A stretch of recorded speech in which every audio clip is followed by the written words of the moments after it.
அந்த ஊரே திரண்டு எல்லாரும் வாழை கையில வச்சிருக்கிறாங்க. இந்த மனசு என்ன தோணுது அப்படின்னு சொன்னா, நம்மளை வெட்டுவதற்காகத்தான். ஏற்கனவே நம்ம செஞ்ச துரோகத்துக்கு நம்மளை பழிவாங்கணும் கொண்டு நின்றார்களா இல்லையா இந்த சமூகம், இந்த கோத்திரம்?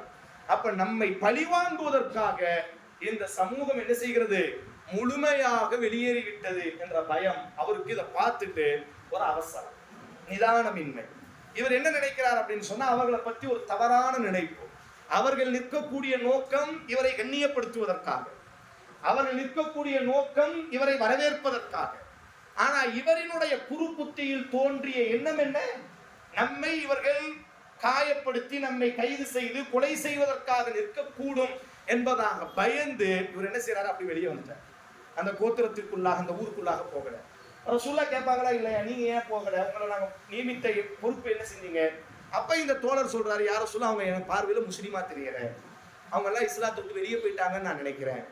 காரணம் அவங்க முஸ்லீம் மாதிரி எனக்கு தெரியல. இவருக்கு தோன்றியதை சொல்கிறார். இவருக்கு என்ன செய்யுது? மனசுல என்ன தோணுது? அவங்க எல்லாம் இஸ்லாத்துக்கு இல்ல நம்மளையே கொலை, ரசூலுல்லாஹ்வினுடைய அதிகாரியவே கொலை செய்ய துணிஞ்சிட்டாங்கன்னா அப்ப எவனும் முஸ்லீமா இல்ல போல அப்படின்னு இவருக்கு தோன்றுவதை எல்லாம் இவர் என்ன செய்யறாரு?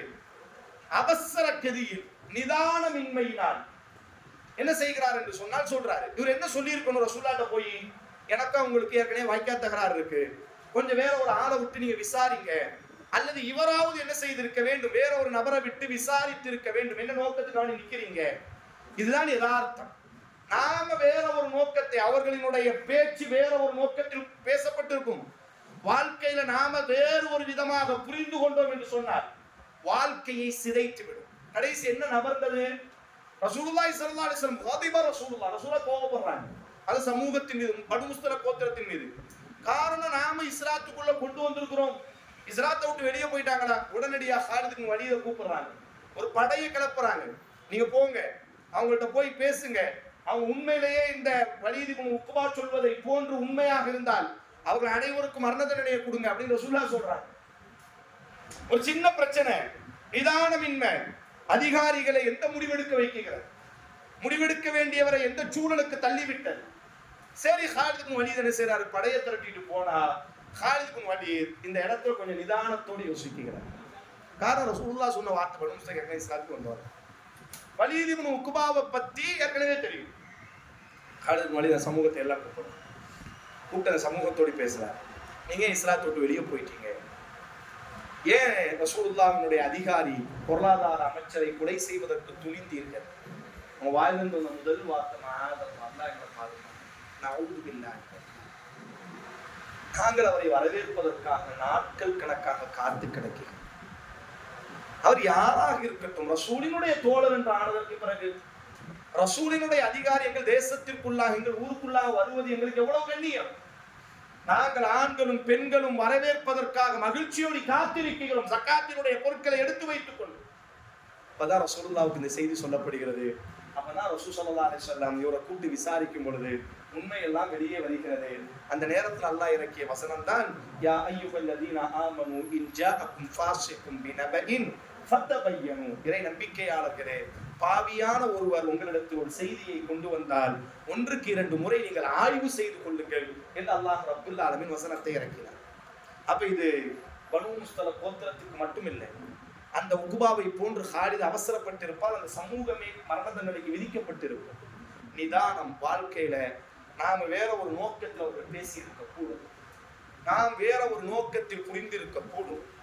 நிதானமாக நம்முடைய குடும்ப வாழ்க்கைகளை நம்ம கையாள வேண்டும். எந்த நேரத்திலும் நிதானத்தை நாங்கள் கையில் விட்டு விடக்கூடாது. குடும்ப வாழ்க்கையில குறிப்பாக பெண்கள், இன்றைக்கே முடிவு தேவை, இன்றைக்கே ஒரு முடிவு எனக்கு வேண்டும், இந்த சிந்தனையை முதலில் கலட்டி எறிய வேண்டும். பிறரை புரிந்து கொள்ளக்கூடிய நல்ல பக்குவங்களை வளர்த்துக் கொள்ள வேண்டும். குடும்ப உறவுகள்ல நம் தரப்பில், மீண்டும் நான் சொல்கிறேன், நம் தரப்பில் மிக தூய்மையாக இருக்க வேண்டும். நிதானத்தோடு அணுகக்கூடியவர்களாக. நம்மை சுற்றி உள்ளவர்கள் எவ்வளவு அவசரப்படுத்தட்டும், நம்மை சுற்றி உள்ளவர்கள் எவ்வளவு தூண்டி கொடுக்கட்டும், நம்மை சுற்றி உள்ளவர்கள் எவ்வளவு சாவி கொடுக்கட்டும், நாம என்ன செய்துவிடக் கூடாது. நம்முடைய வாழ்க்கையில நன்கு சகோதரிகளை யதார்த்தத்தில் ஒன்றை நினைத்துக் கொள்ளுங்கள். அல்லாஹ் ஒருவருக்கு ஒரு அருளான ஒரு வாழ்க்கையை கொடுத்து அவரினுடைய அறிவீனத்தால் அந்த வாழ்க்கையை அவர் இழப்பார் என்று சொன்னார். அதற்கு பிறகு அதை விட கேடுகட்ட ஒரு கஷ்டத்தை தான் அவர் சந்தித்தார். இது அல்லாஹ்வினுடைய யதார்த்தம். சுன்னத்தல்லா, அல்லாஹ்வுக்கு இருக்கக்கூடிய ஒரு குணம். அல்லாஹ்வுக்கு ஒரு அருள்கொடையை கொடுத்து அந்த அருள்கொடையை நாங்கள் புறக்கணித்து விட்டால் எல்லா வாழ்க்கையிலையும் பிரச்சனை இருக்கும், எல்லா வாழ்க்கையிலையும் சிரமம் இருக்கும். அந்த சிரமத்தை கையாளக்கூடிய பக்குவம் இருக்க வேண்டும். நம்முடைய அறிவீனத்தால் அல்லது நம்முடைய அவசர கதியினால், நம்முடைய புரிதலின்மையினால், நம்முடைய கோபத்தினால், நம்முடைய போராமையினால், நம்முடைய ஈகோவினால் ஒரு நல்ல வாழ்க்கையை நாம் இழந்து விட்டால் அதற்கு பிறகு வாழ்க்கை அமையலாம். ஆனால் ஒருபொழுதும் அந்த வாழ்க்கையை விட கெட்ட வாழ்க்கையாக, கண்ணீரின் வாழ்க்கையாக மாறும். இது எதார்த்தம். அல்லாஹ் கொடுத்த அருள் கொடைகளை நம்முடைய அறிவீனத்தால் நாம் தூக்கி எறியும் பொழுது மீண்டும் அதே போன்ற ஒரு அருள்கொடை அல்லாஹ் தரமாட்டார். கொடுத்தது ஒரு அருள்கொடை. வாழ்க்கை என்பது ஒரு அற்புதமான அருள்கொடை. நம்முடைய கோபத்தினாலும், நம்முடைய முதிர்ச்சியின்மையினாலும், நம்முடைய பக்குவமின்மையினாலும், நம்முடைய அவசர கதியினாலும் அந்த வாழ்க்கையை நாம் இழந்ததற்கு பிறகு எப்படி அது போன்ற ஒரு வாழ்க்கை நமக்கு இனி கிட்டும்? இதுல ரொம்ப தெளிவாக இருக்க வேண்டும். குடும்ப வாழ்க்கையில இரண்டாவதாக, முதன்மையாக இந்த வாழ்க்கையை நான் தேர்வு செய்யல, அல்லாஹ் அஸ்ஸ வஜல் தேர்வு செய்கிறார்.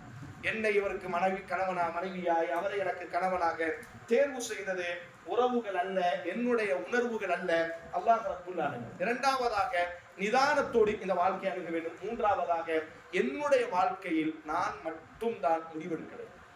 ரொம்ப முக்கியம். அது ஆறாக வாழ்க்கையில் மூன்றாவது ஒரு நபர் ஒரு நாள் முடிவெடுக்கவே கூடாது. ஏன் வாழ்க்கையில நான் முடிவெடுக்கிறேன், ஏன் பிள்ளைகளினுடைய விவகாரம், ஏன் கணவர், ஏன் கணவரினுடைய குடும்பம், ஏன் மனைவி, என் மனைவி எனக்கு வேணுமா வேண்டாமா, என்னுடைய குடும்பம், நான் தான் என்ன செய்ய வேண்டும், முடிவெடுக்க வேண்டும். குர்ஆன்ல சூரா அஹ்ஸாப்ல அல்லாஹ் சொல்கிறான். ரசூல் ஸல்லல்லாஹு அலைஹி வஸல்லம் பாருங்க, நல்ல கவனமா கேளுங்க. ரசூல் ஸல்லல்லாஹு அலைஹி வஸல்லம் அவர்களினுடைய மனைவிக்கும் ரசூலுல்லாஹ்வுக்கும் ஒரு வாய் தகராறு ஏற்பட்டது. மனைவிகள் எல்லாம் 11 மனைவிகள்ல 2 மனைவிகள் இறந்துட்டாங்க. ஹதீஜா ரலியல்லாஹு மற்றும் ஒரு மனைவி. அப்புறம் ரசூல் ஸல்லல்லாஹு அலைஹி வஸல்லம் வாழ்க்கையில மரணிக்கும் பொழுது இருந்த மனைவிகள் 9 மனைவிகள். இந்த 9 மனைவிகளும் ஒரு நாள் என்ன செய்கிறார்கள் என்று சொன்னால், ஒரு ஆலோசனை செய்து ரசூலுல்லாஹி ஸல்லல்லாஹு அலைஹி வஸல்லம் குற்றவாளிகளுடைய கூண்டில் உட்கார வைத்து 9 மனைவிகளும் சுற்றி உட்கார்ந்து கொண்டு ரசூலுல்லாஹ்விடத்தில் சில கேள்விகளை கேட்கிறார். அவர்களுடைய வாழ்வுக்கு தேவையான வாழ்வாதாரம். ரசூல் ஸல்லல்லாஹு அலைஹி வஸல்லம் அவங்கள்ட்ட, எங்க வாழ்க்கைக்கு நீங்க தரக்கூடிய செலவீனம் மிக குறைவாக இருக்கிறது, ஆதலால் எங்க வாழ்க்கைக்கு தேவையான செலவீனத்தை நீங்க நிரப்பமாக தர வேண்டும் என்பதை போல். நம்ம வாழ்க்கைக்கு கொஞ்சம் பொருளாதாரம் கம்மியா இருக்கும், யார்கிட்ட கேட்க முடியும்? மனைவி கணவன் தானே கேட்க முடியும். கொஞ்சம் எக்ஸ்ட்ரீம் அதிகப்படியாக எல்லாரும் கூட்டு சேர்ந்து என்ன செய்கிறார்கள், ரசூலுல்லாஹ் ஒரு குற்றவாளிகளுடைய கூண்டில் உட்கார வச்சு சுத்தி 9 நபர்களும் உட்கார்ந்து கொண்டு ரசூலுல்லாஹ்விடத்தில் வார்த்தைகளால் போர் செய்கிறார்கள், கேள்வி துணைகளை எரிகிறார்கள். என்ன செய்யறாங்க, எங்க வாழ்க்கைக்கு நீங்க தரக்கூடிய எதுவுமே பத்தல, எங்களை நீங்க கவனிக்கிறது இல்லை என்ற தோரணையில, என்ற தோணியில பேசுறாங்க. ரசூல் ஸல்லல்லாஹு அலைஹி வஸல்லம் சில வாழ்க்கையில சில விஷயங்களை பேசி புரிய வைக்கவே முடியாது. அப்ப என்ன செய்யறாங்க அப்படின்னு சொன்னா, ரசூல் ஸல்லல்லாஹு அலைஹி வஸல்லம் பேசி பார்க்கறாங்க, ஒரு முடிவுக்கு வருவதை போன்று தெரியவில்லை. சூரா ஹிஸாப் அல்லாஹ் இந்த வரலாறு சொல்றாங்க. அப்ப ரசூல் ஸல்லல்லாஹு அலைஹி வஸல்லம் தனது மனைவிகளை விட்டு விலகுகிறார்கள், ஈலா செய்கிறார்கள். ஈலா என்று சொன்னால், உங்களோடு இனி நான் இத்தனை நாட்களுக்கு சேர மாட்டேன் என்று சத்தியம் செய்து விலகிக் கொள்வது.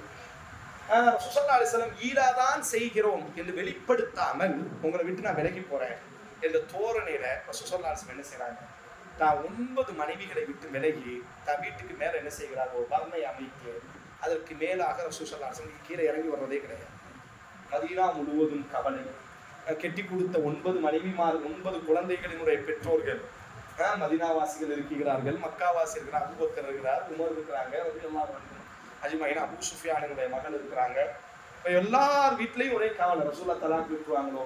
காரணம் ரசூலா வெளிப்படுத்துற, நான் ஈதா தான் செய்யறேன்னு ரசூலா என்ன செய்யறேன், வெளிப்படுத்துற. எல்லார் வீட்லையும் சோகம், 9 மனைவிமார்கள் சோகம், 9 மனைவி பிள்ளைங்களை, அந்த பிள்ளைங்களை பெற்றெடுத்த பெற்றோர்களுக்கு சோகம். ரசூலா மேல இருந்து இறங்கி வர்றது இல்லை, நபித்தோழர்கள்ட்ட பெரிதா பேசுறது இல்லை, எல்லாருக்கும் கோபம், வருத்தம், எல்லாத்துக்கும் பிரச்சனை, கவலையா இருக்கு. ரசூல் ஸல்லல்லாஹு அலைஹி வஸல்லம் என்ன செய்யறாங்க, அப்படி தூரமாகிறாங்க. அப்ப அந்த நேரத்துல அல்லாஹ் ரப்புல் ஆலமீன் சூரா அஹ்ஸாப்ல 33வது அத்தியாயம், அப்பதான் இந்த அத்தியாயத்தை அல்லாஹ் அஸ்ஸ வ ஜல் இறக்கினார். அப்ப ரசூல் ஸல்லல்லாஹு அலைஹி வஸல்லம் 1 மாத காலம், சரியாக 1 மாத காலம் அந்த ஈலாவை முடிச்சுட்டு ரசூலா என்ன செய்யறாங்க, அல்லாஹ்வின் தூதர் கீழே இறங்குறாங்க. இறங்கின உடனே அந்த வஹி வந்துச்சு. வஹி வந்த உடனே ரசூல் ஸல்லல்லாஹு அலைஹி வஸல்லம் இப்ப அல்லாஹ் என்ன சொல்றாங்க, 9 மனைவிகள்கிட்டையும் போய் நீ பேசு, அப்படின்னு அல்லாஹ் ஒரு சட்டத்தை சொல்லி, 2 சட்டத்துல ஒண்ணு தேர்வு செய்யுங்க, 2 ஒன்றை நீங்கள் தேர்வு செய்யுங்கள் என்று அல்லாஹ் சொல்லி என்ன செய்யறார், ரசூலுல்லாஹ் அனுப்பி வைக்கிறார். இப்போ முதல்ல ரசூல் ஸல்லல்லாஹு அலைஹி வஸல்லம் ஆயிஷா ரலியல்லாஹு அன்ஹா வீட்டுக்கு வராங்க. வந்து இறங்கி அந்த வஹியை ஓதி காட்டுகிறார்கள். யா நிசா அன்-நபி குல்லி அஸ்வாஜ் இன் குன்துன்ன துரீதுன அல்-ஹயாத அத்-துன்யா வ ஸீனத்தஹா ஃபதஆலைன உமத்திஅகுன்ன வ உஸர்ரிஹுகுன்ன ஸராஹன் ஜமீலா. அல்லாஹ் இறக்கிய வசனம், முதல் வசனம். ஓ நபியின் மனைவிகளே, உங்களுக்கு இந்த உலகம் வேண்டும் என்றால், இன் குன்துன்ன துரீதுன அல்-ஹயாத அத்-துன்யா, இந்த உலகம்தான் உங்களுக்கு வேண்டும் என்றால், வ ஸீனத்தஹா, இந்த உலகத்தின் அலங்காரம் தான் உங்களுக்கு வேண்டும் என்றால், ஃபதஆலைன வாருங்கள், உமத்திஅகுன்ன உங்களுக்கு நிரப்பமாக தருகிறோம், வ உஸர்ரிஹுகுன்ன ஸராஹன் ஜமீலா, போதும் என்று சொல்லக்கூடிய அளவிற்கு கொடுத்து உங்களை கண்ணியப்படுத்தி என்னுடைய மனப்பந்தலில் இருந்து நீங்கள் விலகிக் கொள்ளுங்கள் என்று அல்லாஹ்வுடைய சட்டம். வஇன் குன்துன்ன துரீதுன அல்லாஹ வ ரசூலஹு வத்-தாரல் ஆখিরা, அதே நேரம் இந்த உலகத்தினுடைய சிரமங்களை, நபிக்கு கீழே வாழ்வதினால், நபியை மனமுடித்ததினால், பொருளாதார ரீதியாக உலக ரீதியாக சில சிரமங்களை தாங்கிக் கொண்டு, வஇன் குன்துன்ன துரீதுன அல்லாஹ், அல்லாஹ்வை நீங்கள் நாடினால், அல்லாஹ்வை நீங்கள் அடைய வேண்டும் என்று ஆசைப்பட்டார், வ ரசூலஹு, ரசூல் உங்களுக்கு போதும் என்று ஆசைப்பட்டார், வத்-தாரல் ஆখিরা, மறுமையினுடைய வீடு உங்களுக்கு போதும் என்று நீங்கள் ஆசைப்பட்டால், ஃபஇன்னல்லாஹ அஅத்த லில் முஹ்ஸினாத்தி மின்குன்ன அஜ்ரன் அதீமா, படைத்த அல்லாஹ் உங்களுக்கு மறுமையில் சிறப்பான கூலியை, அல்லாஹ் அழகிய கூலியை உங்களுக்கு தயார் வைத்திருக்கிறான். 2ல எதையாச்சும் ஒண்ணு தேர்வு செய்யுங்கள் என்று அல்லாஹ் வசனம். ஆயிஷா ரலியல்லாஹு அன்ஹா இந்த 2 வசனத்தையும் ஓதி காட்டுகிறார். முதல் மனைவி ஆயிஷா தானே. 2ல என்ன, உனக்கு உலகம் வேணும்னா நீ வா, உன்னை கண்ணியப்படுத்தி உலகத்தை நிரப்பமாக தந்து உன்னை நான் மனவிலக்கு செய்து விடுகிறேன், விவாகரத்து செய்து விடுகிறேன். உலகத்தை எதிர்பார்க்கக்கூடியவளுக்கு உலகம் கிட்டட்டும், அவள் என்னுடைய திருமண பந்தத்தில் வாழக்கூடாது. அல்லாஹ்வும் ரசூலும் மறுமையும் வேண்டும் என்றால் சில கஷ்டங்களை, சில பொருளாதார ரீதியாக சிரமத்தை தாங்கிக் கொண்டாலும், ஃபஇன்னல்லாஹ அஅத்த லில் முஹ்ஸினாத்தி, நல்லொழுக்கமுடையவர்களுக்கு அல்லாஹ் தயார்படுத்தி வைத்திருக்கிறான். அஜ்ரன் அதீமா, மகத்துவமிக்க கூலிகளை அல்லாஹ் தயார்படுத்தி வைத்திருக்கிறான். இந்த வசனத்தை ஓதிட்டு ரசூல் என்ன சொன்னாங்க, ஆயிஷா ரலியல்லாஹு அன்ஹா, நீ உடனே முடிவெடுக்கலைன்னா, ரசூலுல்லாஹ்வுடைய வார்த்தை புகாரில் அந்த வசனம், நீ உடனே முடிவெடுக்காத, உங்க உம்மாட்டை உங்க வாப்பாட்டை போய், உன்னை பெத்த உங்க தந்தை இருக்கிறார்ல, உங்க அம்மா இருக்கிறாங்கல்ல, அவங்கள்ட்ட போய் நீ ஒரு ஆலோசனை செய்ததற்கு பிறகு நீ இந்த 2ல எதாச்சும் முடிவு எடுத்துக்கொள் அப்படின்னு உடனே ஆயிஷா ரலியல்லாஹு கேட்ட முதல் வார்த்தை, ஏன் வாழ்க்கையில என் தந்தைக்கும் தாய்க்கும் என்ன முடிவெடுக்க முடியும், அவங்க யாரு வாழ்க்கை, முதல் வார்த்தை ரசூலுல்லாஹ்வுடைய வார்த்தை என்ன, நிதானமாக, நீ உடனே அவசரப்பட்டு முடிவு எடுக்காத. ஏன்னா நீ உலகத்தை கேட்டீங்க, அல்லாஹ் இப்படி வஹி அறிவிச்சிருக்கிறான், உங்களுக்கு உலகம் வேண்டுமேயானால் தந்து உங்களை நான் விவாகரத்து செய்கிறேன், மறுமைதான் வேண்டுமேயானால் சில சிரமங்களை தாங்கித்தான் ஆகணும், மறுமையில நான் பொறுப்பேற்றுக் கொள்கிறேன், என் மனைவியாக நீங்கள் வாழ்வதற்கு மறுமையினுடைய சொர்க்கத்துக்கு நான் பொறுப்பேற்றுக் கொள்கிறேன். அப்ப இந்த இடத்துல ரசூல் ஸல்லல்லாஹு அலைஹி வஸல்லம் யாரை முடிவெடுக்க சொல்றாங்க, நீ உடனே முடிவெடுக்காத. உம்மா வாப்பட ஆயிஷா ரலியல்லாஹு, அபூபக்கர் சித்திக் ரலியல்லாஹு அன்ஹு எவ்வளவு பெரிய தோழர், ஆனா ரசூலுல்லாஹ் சொல்றாங்க நீ முடிவெடுக்காத. உம்மா உன் தந்தையோடையும் உன் தாயோடையும் பேசியதற்கு பிறகு நீ என்ன செய், முடிவெடுத்துக்கொள்னு சொல்லும் பொழுது அவங்க கேட்ட முதல் வார்த்தை, யார் அவர்கள் முடிவெடுப்பார், எங்க அம்மா யார் எனக்கு முடிவெடுப்பார், ஏன் வாழ்க்கை வேண்டுமா இல்லையா என்பதை முடிவெடுக்க வேண்டியது எனக்கு தான் தெரியும். இந்த வாழ்க்கையினுடைய ஏற்றத்தாழ்வு, என் தாய் என் வாழ்க்கையில் கவலைப்படக்கூடும், எனக்கு நலவு கிடைக்க வேண்டும் என்று யோசிக்கக்கூடும், ஆனால் முடிவு என்பது நான் எடுக்க வேண்டும், என் பெற்றோர்கள் அல்ல. எடுத்த எடுப்பில் சொன்னார்கள், அல்லாஹ்வின் தூதரே, ஆயிஷாவாகிய நான் அல்லாஹ்வையும் அவன் தூதரையும் மறுமையை மட்டுமே போதுமாக்கிக் கொள்கிறேன். சரி, இதோடு முடிஞ்சிட்டா. அடுத்த மனைவி ஹஃப்ஸாட்ட வராங்க. இதே மாதிரி ரசூலுல்லாஹ் சொன்ன உடனே அடுத்து சொன்னாங்க, உங்க வாப்பா உமர்ட்ட போய், உங்க உம்மாட்ட போய், நீ உன் சகோதரர்களோடு அப்துர்ரஹ்மானோடு உட்கார்ந்து பேசி ஒரு முடிவுக்கு வாங்க, உன் ரத்த பந்தத்தோடி பேசிட்டு நீ ஒரு முடிவெடு. ஹஃப்ஸா ரலியல்லாஹு சொன்ன முதல் வார்த்தை, அவங்க யார் என் வாழ்க்கையில முடிவெடுப்பதற்கு? 9 மனைவிமார்களும் இதே வார்த்தையை சொன்னார். இதுதான் முதிர்ச்சி. வாழ்க்கையில கஷ்டம் இருக்கட்டும், சண்டை இருக்கட்டும், பிரச்சனை இருக்கட்டும், வாக்கியாத்தாரா இருக்கட்டும், எல்லாம் ஒரு புறம் இருக்கட்டும், முடிவு என்று வரும் பொழுது நான் மட்டுமே எடுக்க வேண்டுமே தவிர மூன்றாவது என் தாயோ என் தகப்பனோ எவ்வளவு நேசத்திற்குரியவர்களாக இருக்கட்டும், என் வாழ்க்கையில முடிவெடுக்கக்கூடிய சுதந்திரம் அவர்களுக்கு கிடையாது. இதில் நாம ரொம்ப தெளிவா இருக்கணும். ரொம்ப சகோதரிகள் அவங்களுக்கும் அவங்க கணவனுக்கு பிரச்சனை இருக்காது, பேசி உட்கார்ந்தா முடிஞ்சிடும் அந்த பிரச்சனை. ஆனா இவங்க பெற்றோர்களினுடைய அழுத்தம், நம்ம உமா வாப்பா அவங்க போட்டி இவங்களை டார்ச்சர் பண்றது, அந்த அம்மா சொல்றது, அவன் அத்தா சொல்லி வாமா நான் பாத்துக்கிறேன், உன்னை இப்படி செஞ்சுட்டானா பேசிட்டானா பா நான் யார் தெரியுமா, இவன் இல்லைன்னா நமக்கு மாற்றி மாற்றி வாழ்க்கை பயணத்தில் சுழன்று கொண்டிருப்பது அல்ல. கண்ணியமாக மகிழ்ச்சியோடி புரிதலோடி வாழ்வதுதான் அழகிய வாழ்க்கை. குழந்தைகளினுடைய வாழ்க்கை சிதைந்து நம்முடைய அவசரம், நாம் தவறாக முடிவெடுத்தால் குழந்தைகளினுடைய எதிர்காலம், குழந்தை நமக்கு ஒரு காலத்தில் எதிர்காலம் அமைந்துவிடும். நாம் பெற்ற குழந்தைகள் யோசித்து பாருங்க, நம்முடைய தாயோ தகப்பனோ நம்மை அனாதையாக்கி விட்டு அவர்கள் சுகத்திற்காக ஓடி இருந்தால் நம்முடைய நிலைமை என்னவோ ஆகிறது. வாழ்க்கையில பிரச்சனை வரத்தான் சொல்லும். அந்த பிரச்சனைகள்ல முடிவை நாம் எடுக்கணும். நிதானத்தோடு எல்லாவற்றையும் யோசித்து முடிவெடுக்க வேண்டும். இன்றைய பிரச்சனைக்கான தீர்வை நம்ம முடிவெடுக்கவே கூடாது. இந்த பிரச்சனைக்கான தீர்வை, இன்றைய தினத்திற்கான தீர்வை தேடக்கூடியவன் முட்டாளாக இருக்கிறான். நாளைய ஒரு நீண்ட ஒரு உலகம் இருக்கின்றது. அந்த உலகத்தில் இந்த தீர்வு அது சரியாக இருக்குமா என்று ஒப்பாய்வு செய்துவிட்டு முடிவெடுக்கிறது.